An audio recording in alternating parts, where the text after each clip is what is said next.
জয় সোনামার জয়। সকাল সকাল সমস্ত বাসি কাজ সেরে স্নান সেরে সোজা চলে গেছি ঠাকুর ঘরে। তো ঠাকুর ঘরের পুজো দেবো, তখনই ফলওয়ালা এসছে। তো গেলাম দৌড়ে ফল নেব, কেন বাজারে যেতে পারিনি। আর এই দাদাটাও খুব ভালো ফল দেয়। তো কিছু আম নিয়ে এসেছিলো, আনারস নিয়ে এসেছিলো, পেয়ারা, তারপরে হচ্ছে মোসাম্বি, পেঁপে। তো আমি একটু পেয়ারা নিলাম, আর আম নিয়েছি, মোসাম্বি নিয়েছি, কারণ শাশুড়ির শরীরটাও ভালো ছিল না।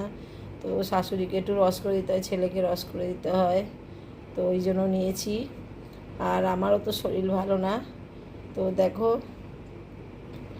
এই কটা ফল নিয়েছি। এই ফলই 150 টাকার ওপরে হয়ে গেছে। তাই তো ফল নিয়ে সোজা ঘরে চলে এসেছি। এবার টাকাটা দিয়ে দেবো। 155 টাকা হয়েছে। 5 টাকা খুচরো দিলাম আমি, উনি আমাকে 50 টাকা দিল। চলো এবার পুজো দেবো। উনি হচ্ছে আমাদের এদিকে থাকে,